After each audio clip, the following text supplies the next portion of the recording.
আমরা modern history শুরু করেছি, যেখানে প্রথমেই আমরা রিভল্ট অফ 1857 পড়েছিলাম। এই সিরিজের এটা আমাদের সেকেন্ড টপিক, যেখানে আমরা ফ্রিডম স্ট্রাগলের প্রেক্ষাপট কিভাবে গড়ে উঠেছিল সেটা দেখব। According to the spectrums, this topic of the struggle begins is divided into two chapters. একটা হলো beginning of modern nationalism in India. এই চ্যাপ্টারে আমরা জানবো ইন্ডিয়ান ন্যাশনাল কংগ্রেস তৈরি হওয়ার আগে কোন কোন প্রধান অর্গানাইজেশন গড়ে উঠেছিল এবং কোন পরিস্থিতি ও পারিপার্শ্বিক অবস্থা দায়ী ছিল তাদের গড়ে ওঠার পেছনে। অর্থাৎ আমরা জানার চেষ্টা করব তৎকালীন ভারতের কোন পরিস্থিতির মধ্যে দিয়ে ফ্রিডম স্ট্রাগলের পটভূমি রচনা হয়েছিল। ওকে, এরপর আসি দ্বিতীয় চ্যাপ্টারের কথায়, যেখানে আমরা পড়ব ইন্ডিয়ান ন্যাশনাল কংগ্রেসের ফরমেশন এবং এর মডারেট ফেজ সম্পর্কে। এই ভিডিওটিতে আমরা প্রথম চ্যাপ্টারটাই শুধু কমপ্লিট করব, otherwise it will be too long. But before we begin, I would like to introduce myself. I am Swati, your dedicated study partner, and I am very excited to share my channel Prayash with all of you to support your academic journey. So let's start. ভারতবর্ষে modern ন্যাশনালিজমের বিকাশ ধীরে ধীরে বিবর্তন লাভ করে, যা বহু ছোট ছোট ঘটনা এবং অনেক প্রভাবশালী ব্যক্তিত্বের সুচিন্তিত পরিকল্পনার মাধ্যমে বাস্তবায়িত হয়েছিল, যা তৎকালীন ভারত ও বিশ্বের কিছু বিশিষ্ট ঘটনা থেকে অনুপ্রেরণা গ্রহণ করেছে। তৎকালীন ভারতবর্ষে ওয়েস্টার্ন ইংলিশ এডুকেশনকে ইন্ট্রোডিউস করা হয় আমাদের শিক্ষা ব্যবস্থাকে, মানে ট্র্যাডিশনাল শিক্ষা ব্যবস্থাকে দুর্বল করে দেওয়ার জন্য। তবে এই মডার্ন এডুকেশন সিস্টেমের কিন্তু একটা ভালো দিকও ছিল, কারণ এই শিক্ষা ব্যবস্থায় ভারতীয় শিক্ষিত সমাজের সাথে পরিচয় করায় ইংলিশ লিটারেচারের, যেখানে লিবারেল ও রেডিক্যাল কিছু ইউরোপিয়ান রাইটার্সদের লেখা ভারতীয় শিক্ষিত সমাজকে ভীষণভাবে প্রভাবিত করেছিল। যেমন মিল্টন, শেলি, জন স্টুয়ার্ট, স্পিনার, এনাদের লেখাগুলো ভারতীয়দের মধ্যে মডার্ন ন্যাশনাল ডেমোক্রেটিক এবং ন্যাশনালিস্ট আইডিয়াকে ডেভেলপ করতে ভীষণভাবে সাহায্য করে। স্বাধীনতার প্রাক্কালে যখন সোশ্যাল মিডিয়া বলতে তেমন কিছুই ছিল না, নিউজ পেপার, প্যাম্ফলেট এগুলোর মাধ্যমেই সোশ্যাল অ্যাওয়ারনেস বাড়ানো যেত বা লোকজনদের খবর সম্পর্কে জানানো যেত, আর ছিল রেডিও মাধ্যম।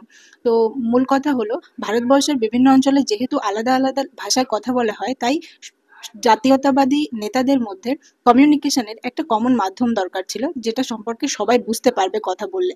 তো ইংলিশ ল্যাঙ্গুয়েজ ভারতের ডিফারেন্ট ল্যাঙ্গুয়েজেটিক রিজনের ন্যাশনালিস্ট লিডারদের মধ্যে কমিউনিকেশনের মাধ্যম হয়ে দাঁড়ায়, কারণ শিক্ষিত সমাজ ইংলিশ লিটারেচারে, ইংলিশ ল্যাঙ্গুয়েজে অর্থাৎ ইংরেজি মাধ্যমে পড়াশুনো করছিল, এবং সেই জন্য এই ভাষা মোটামুটি সমস্ত শিক্ষিত সমাজই বুঝতো। তো সেই কারণে এটা আমাদের ন্যাশনালিস্ট লিডারদের মধ্যে কমিউনিকেশনের মাধ্যম হয়ে দাঁড়ায়। লয়ার্স, ডক্টরস, এই ধরনের যে প্রফেশনের লোকেরা ছিলেন, তারা ইংল্যান্ডে হায়ার এডুকেশনের জন্য যেতেন, এবং সেখানে ভারতের তৎকালীন পরিস্থিতির সঙ্গে স্বাধীন ইংল্যান্ডের পরিস্থিতির তুলনাত্মক বিচার তাদের মধ্যে আসে, কারণ তারা স্পষ্টতই দেখতে পাচ্ছিলেন একটা স্বাধীন দেশে সাধারণ জনগণ কিভাবে বসবাস করে এবং আমরা আন্ডার দ্য ব্রিটিশ কলোনাইজেশন কিভাবে নিজেদের স্বাধীনতাকে খুইয়েছি।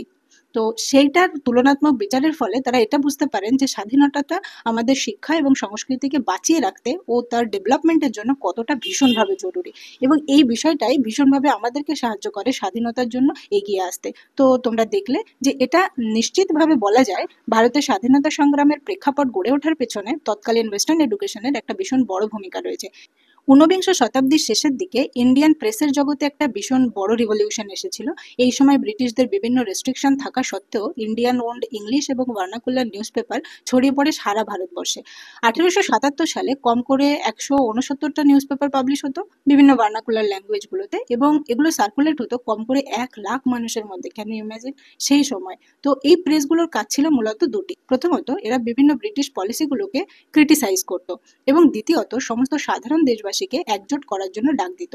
আমাদের স্বাধীনতা সংগ্রামের প্রেক্ষাপট গঠনে তাই একটা ভীষণ বড় ভূমিকা নিয়েছিল ইন্ডিয়ান প্রেস, যার মাধ্যমে ন্যাশনালিস্ট লিডাররা তাদের আইডিয়াকে দেশের কোনায় কোনায় পৌঁছে দিতে পেরেছিলেন সহজেই। কারণ আগেই বলেছি, এই নিউজ পেপারগুলো, মানে ইন্ডিয়ান প্রেস যে নিউজ পেপার পাবলিশ করতো, সেগুলো শুধুমাত্র যে ইংলিশ ল্যাঙ্গুয়েজে হতো তা নয়, সেগুলো বিভিন্ন ভার্নাকুলার ল্যাঙ্গুয়েজে পাবলিশ করা হতো। কোনোটা বাংলায়, তো কোনোটা মারাঠি, কোনোটা গুজরাটি। যে অঞ্চলে যে ভাষা বুঝবে দেশের সেই অঞ্চলে সেই ভাষায় খবর পৌঁছে দেওয়ার জন্য ইন্ডিয়ান প্রেস কাজ করেছিল। তো সেই জন্য ন্যাশনালিস্ট লিডাররা তাদের আইডিয়াকে সহজেই দেশের কোনায় কোনায় পৌঁছে দিতে পেরেছিলেন। এই সময় আইডিয়া অফ ন্যাশনালিজম সমস্ত দেশবাসীর মধ্যে ছড়িয়ে দিতে প্রধান মাধ্যম হিসেবে বেছে নেওয়া হয়েছিল Indian news papers, journals, pamphlets এবং ন্যাশনালিস্ট লিটারেচারকে।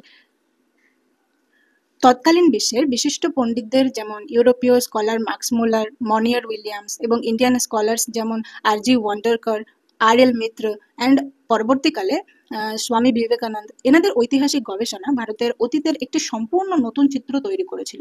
অতীত ভারতের এই চিত্রটি প্রকাশ করে ভারতের গৌরবময় অতীতের কথা, যেখানে একটি সমৃদ্ধ সামাজিক, রাজনৈতিক ও অর্থনৈতিক ভারতের কথা বলা হয়, যাদের সঙ্গে বহির্বিশ্বের বাণিজ্যিক সম্পর্ক ছিল এবং যারা সম্পূর্ণরূপে সমৃদ্ধ ছিল সংস্কৃতি ও শিক্ষার ক্ষেত্রে। এছাড়াও ইউরোপীয় পণ্ডিতদের দ্বারা উপস্থাপিত তথ্য প্রকাশ করে যে ইন্দো আর্য যে গোষ্ঠী এবং ইউরোপের বিভিন্ন অঞ্চলের মানুষেরা মূলত একই জনগোষ্ঠীর অন্তর্ভুক্ত, মানে ওরা যে আমাদেরকে জাস্ট মেয়ার নেটিভ মনে করতো, তো সেটা যদি তুমি অরিজিনে ফিরে যাও তাহলে দেখবে আমরা ইন্দো আর্য গোষ্ঠীর লোকজন ভারতীয়রা, আর ওরা ইউরোপীয়। কিন্তু দেখা যাচ্ছে যদি পিছিয়ে যাও তাহলে দেখবে আমাদের দুজনেরই পূর্বপুরুষ ফোর ফাদার্সরা একই। তো আমরা শুধু নেটিভ, আমরা এখানকার স্থানীয় সেটা ঠিকই, কিন্তু আমরা মোটেও তাদের থেকে আলাদা নই, আমাদের পূর্বপুরুষ একই। তো এই জিনিসটাও আমাদের মধ্যে একটা অন্য রকমের স্ট্রেংথ গড়ে তোলে যে আমরাও ওদের থেকে কোনো অংশে কম নই। এতদিন পর্যন্ত যে কলোনিয়াল মিথ ভারতবাসীকে শাসন করতে ব্রিটিশদের সাহায্য করেছিল, যেখানে বলা হতো ভারতের বিদেশিদের প্রতি দাসত্বের দীর্ঘ ইতিহাস আছে, সেটা এবার ভেঙে গুড়িয়ে যায় ভারতীয় জাতীয়তাবাদের আত্মবিশ্বাস ও আত্মসম্মানের সামনে। কারণ আমরা দেখেছি আমাদের ফোরফাদার্স এবং তাদের ফোরফাদার্স আর সেম, প্রথমত। দ্বিতীয়ত আমরা দেখলাম যে আমাদের অতীতের গৌরবময় ইতিহাস মোটেও কারো দাসত্ব বরণ করেনি, বরং আমরা শিল্প, সাহিত্য, শিক্ষা সমস্ত দিক থেকে সমৃদ্ধ, বাণিজ্যের দিক থেকে সমৃদ্ধ, এবং বিফোর ব্রিটিশ ভারত ওয়ার্ল্ড জিডিপির একটা বড় অংশ কন্ট্রিবিউট করতো। তো we are not poor, we are not under civilised, right? তো ওরা আমাদেরকে নিচু দেখানোর জন্য এই মিথ গড়ে তুলেছিল, অ্যান্ড যেটা সম্পূর্ণরূপে ভুল প্রমাণিত হয়। ভারতের স্বাধীনতা সংগ্রামের প্রেক্ষাপট গঠনে মিডল ক্লাস ইন্টেলিজেন্সিয়ার ভূমিকাও অনস্বীকার্য। ঊনবিংশ শতাব্দীর দ্বিতীয়ার্ধে আরবান মিডল ক্লাসের উদ্ভব ঘটে, যারা সমস্ত দিক থেকে স্বাধীনতা সংগ্রামকে পরিণতি দিতে এগিয়ে এসেছিল। শিক্ষা, নতুন অবস্থান এবং শাসক শ্রেণীর সঙ্গে ঘনিষ্ঠ সম্পর্কের কারণে এই বিশিষ্ট শ্রেণীর মানুষেরা সমাজের প্রথম সারিতে এসেছিল। ভারতের জাতীয় কংগ্রেসের বিকাশের সমস্ত পর্যায়ের নেতৃত্ব কিন্তু এই শ্রেণী প্রদান করে, কারণ তারা ইংরেজি শিক্ষায় শিক্ষিত ছিল। তারা বেশিরভাগ লয়ার, ডক্টর, মানে সরকারি চাকুরিজীবীদের আন্ডারে ছিল, অ্যাটলিস্ট তাদের কাছাকাছি ছিল। তারা সমস্ত রকমের আইন কানুন বা যে সমস্ত রুলস ইন্ডিয়ানদের জন্য বানানো হতো সমস্ত কিছু ক্রিটিসাইজ করার মতো শিক্ষিত ছিল। তারা শুধু চাষাবাদ করে খেত বা শিক্ষিত নয় ইংরেজি শিক্ষায়, সেরকমটা ছিল না। যার কারণে ভারতের জাতীয় কংগ্রেসের বিকাশের ক্ষেত্রে দেখা যায় তারাই নেতৃত্ব দিয়েছে। তোমরা কংগ্রেসের নেতাদের দেখবে বেশিরভাগই লয়ার্স বা এই শ্রেণীর, যারা উচ্চশিক্ষায় শিক্ষিত, এবং অনেকে তো লন্ডন থেকে শিক্ষা নিয়ে এসেছেন, এরকমও ছিলেন। এছাড়াও তৎকালীন বিশ্বের বিভিন্ন দেশে কলোনিয়াল রুলিং এর বিরুদ্ধে যে মুভমেন্টগুলো হয়েছিল সেগুলো কিন্তু ভারতের স্বাধীনতা সংগ্রামের প্রেক্ষাপট গঠনে একটা বিশেষ ভূমিকা নেয়। তার কারণ হলো এই মুভমেন্টগুলো ভারতবাসীকে আরো উদ্বুদ্ধ করে এটা বিশ্বাস করতে যে তারাও যদি চায় তবে স্বাধীন ভারত গঠন করতে নিশ্চয়ই পারবে। বৈদেশিক আন্দোলনগুলো ছাড়াও ভারতবর্ষের অভ্যন্তরে ব্রিটিশ শাসনের বৈষম্য বাধ্য করে ভারতবর্ষকে এই অরাজকতার বিরুদ্ধে রুখে দাঁড়াতে। এক কথায় বলতে গেলে ভারতে ব্রিটিশদের শোষণমূলক শাসন নীতি এবং বিভিন্ন পলিসি এমন কঠোর হয়ে দাঁড়িয়েছিল ভারতবাসীদের প্রতি যে সমস্ত দেশ, জাতি, ধর্ম, বর্ণ নির্বিশেষে একত্রিত হতে বাধ্য হয় ব্রিটিশ শাসনের বিরুদ্ধে। এছাড়াও ব্রিটিশ পলিসি এবং রেসিয়াল ইগনোরেন্স অফ রুলার্স ভারতবাসীকে প্রতিবাদী করে তুলেছিল। তারা স্পষ্টতই আমাদেরকে ব্ল্যাক পিপল, নেটিভ পিপল এমনটা মনে করতো, এবং অনেক পাবলিক প্লেস, ক্লাব, এরকম অনেক জায়গা ছিল যার বাইরে স্পষ্টতই লেখা থাকতো dogs and Indians are not allowed, মানে আমাদের কুকুরের সঙ্গে তুলনা করা হয়েছে। তারা ফর্সা, আমরা কালো, এই কালো সাদার ভেদটা, এই রেসিয়াল ভেদটা স্পষ্টতই দেখা যেত। সো এই কারণে ভারতবাসী রুখে দাঁড়াতে বাধ্য হয়। যেমন আইসিএস এক্সামিনেশনে বয়সের সময় 21 বছর থেকে কমিয়ে 19 বছর করা হয়েছিল 1876 সালে। এরপর 1877-এ গ্র্যান্ড দিল্লি দরবার বসানো হয়, যখন কিনা সারা ভারতবর্ষ দুর্ভিক্ষের মুখোমুখি হয়ে দাঁড়িয়েছে। তখন এরকম একটা বিশাল পরিমাণ অর্থ ব্যয় করা হচ্ছে না কি জন্য? গ্র্যান্ড দিল্লি দরবার বসানোর জন্য। এবং ভার্নাকুলার প্রেস অ্যাক্টের মাধ্যমে 1878 সালে ভারতীয় প্রেসকে দমন করার মতো কঠোর নীতি গ্রহণ করে ব্রিটিশ সরকার। মূলত তৎকালীন এই ঘটনাগুলোই একত্রে ভারতবাসীকে ইউরোপীয় শাসনের বিরুদ্ধে রুখে দাঁড়াতে বাধ্য করেছিল। ইন্ডিয়ান ন্যাশনাল কংগ্রেসের আগে ভারতে যে পলিটিক্যাল অ্যাসোসিয়েশনগুলো গড়ে উঠেছিল তার মূল কাজই ছিল ব্রিটিশ পার্লামেন্টে নিজেদের দাবি পেশ করা। এই দাবিগুলো মূলত শিক্ষার প্রসারের জন্য অথবা অ্যাডমিনিস্ট্রেটিভ রিফর্মসের বিরুদ্ধে করা হতো। এর পরবর্তীকালে যখন ধীরে ধীরে এডুকেটেড মিডল ক্লাস প্রতিবাদে সরব হয়, তখন লয়ার্স, জার্নালিস্ট, ডক্টরস, টিচার্স নিজেদের ওয়াইড পার্সপেক্টিভ এবং লার্জার এজেন্ডা নিয়ে ভারতের স্বাধীনতা সংগ্রামের পটভূমিকে আরও সক্রিয় করে তোলে।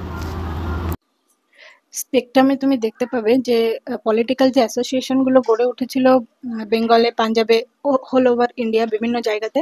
এগুলোর সম্পর্কে বেশ ডিটেলসেই বলা আছে, কিন্তু আমাদের অত ইম্পর্টেন্ট লাগবে না। ইন্ডিয়ান ন্যাশনাল কংগ্রেসের ফরমেশন এবং তার কার্যকলাপ, অধিবেশন, এগুলো আমাদের জন্য বেশি ইম্পর্টেন্ট। তবে এটা কে তৈরি করেছিল এবং কত সালে তৈরি হয়েছিল, কোথায় তৈরি হয়েছিল এবং অ্যাসোসিয়েশনের নাম কি ছিল, দ্যাটস ইম্পর্টেন্ট ফর আস। তো চলো একবার এক নজরে দেখে নেওয়া যাক যে সেই সময় বিফোর ইন্ডিয়ান ন্যাশনাল কংগ্রেস ভারতবর্ষে কোন কোন ইম্পর্টেন্ট অর্গানাইজেশন গড়ে উঠেছিল। আমি সাল সহ বলবো।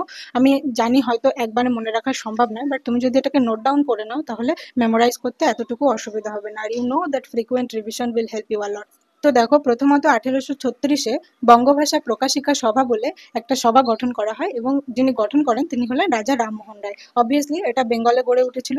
তারপরে জমিদারি অ্যাসোসিয়েশন অর ল্যান্ডলর্ড সোসাইটি, এটাও গড়ে উঠেছিল 1836-এ। কিন্তু এখানে তোমার মনে রাখতে হবে প্রত্যেকটা অর্গানাইজেশনের একটা কেন্দ্রীয় উদ্দেশ্য ছিল, মানে খুব ওয়াইড নয়, স্পেসিফিক উদ্দেশ্য ছিল। কোনোটারই উদ্দেশ্য দেশ স্বাধীন নয়, বিশেষ একটা পার্সপেক্টিভ নিয়ে এক একটা সোসাইটি গড়ে উঠেছিল। যেমন ধরো, যদি তোমাকে আমি জমিদারি অ্যাসোসিয়েশন বা ল্যান্ডলর্ড সোসাইটির কথা বলি, তাহলে এর উদ্দেশ্য হলো জমি সংক্রান্ত যে প্রবলেমগুলো সেগুলো সেভ করার জন্য। এই ছোট ছোট অর্গানাইজেশনগুলো গড়ে উঠতে উঠতেই দেশাত্মবোধ জেগে ওঠে মানুষের মধ্যে এবং আমরা ওয়াইড রেঞ্জে কাজ করতে শুরু করি। যখন দেখা যাচ্ছে প্রবলেম অনেক বড়, কোনো স্পেসিফিক এরিয়াকে শুধু তুমি কভার করলে চলবে না, মানে জমি সংক্রান্ত প্রবলেম শুধু নয়, সারা দেশ জুড়ে আমাদের প্রবলেমই হলো আমরা পরাধীন। তো তারপরে গিয়ে ইন্ডিয়ান ন্যাশনাল কংগ্রেস গঠন হয়, যে কিনা বলতে গেলে ভারতবর্ষকে স্বাধীন করার ক্ষেত্রে বেশিরভাগ যে লিডাররা কাজ করেছেন তারা সবাই মোটামুটি কোনো না কোনো সময় ইন্ডিয়ান ন্যাশনাল কংগ্রেসের অন্তর্ভুক্ত ছিলেন। তারপর দেখো 1836-এ বললাম দুটো অর্গানাইজেশন হলো, বঙ্গভাষা প্রকাশিকা সভা বাই রাজা রামমোহন রায় এবং একই বছরে ল্যান্ডলর্ড সোসাইটি বা জমিদারি অ্যাসোসিয়েশন গড়ে ওঠে। এরপরে 1843 সালে বেঙ্গল ব্রিটিশ ইন্ডিয়া সোসাইটি তৈরি হয় এবং 1851-তে ব্রিটিশ ইন্ডিয়া অ্যাসোসিয়েশন গঠন হয়। এবং তোমাকে মনে রাখতে হবে ব্রিটিশ ইন্ডিয়া অ্যাসোসিয়েশন দুটো আলাদা সংগঠনের কোল্যাব ছিল, মানে মার্জ করে বানানো হয়েছিল। কোন কোন দুটো? একটা হলো ল্যান্ডলর্ড সোসাইটি আর একটা হলো বেঙ্গল ব্রিটিশ ইন্ডিয়া অ্যাসোসিয়েশন। এই দুটোকে একসাথে মার্জ করে তৈরি করা হয় 1851 সালে British India association. Landlord society গড়ে উঠেছিল 1836-এ আর বেঙ্গল ব্রিটিশ ইন্ডিয়া সোসাইটি 1843-এ। 1851-তে গিয়ে এই দুটোকে মার্চ করে তৈরি হয় ব্রিটিশ ইন্ডিয়া অ্যাসোসিয়েশন। এরপর 1866-তে দাদাভাই নওরোজি লন্ডনে গঠন করেন ইস্ট ইন্ডিয়া অ্যাসোসিয়েশন, যাতে করে সেখানে ইন্ডিয়ানসদের প্রবলেমগুলোকে হাইলাইট করা যায় এবং আমাদের অবস্থাতে সুধার আনা যায়, মানে আমাদের অবস্থার উন্নতি করা যায়। সেই জন্য উনি লন্ডনে ইস্ট ইন্ডিয়া অ্যাসোসিয়েশন গঠন করেছিলেন। এরপরে 1870-এ পুনা সার্বজনিক সভা গড়ে ওঠে। তিনজন ছিলেন এর ফাউন্ডিং মেম্বার।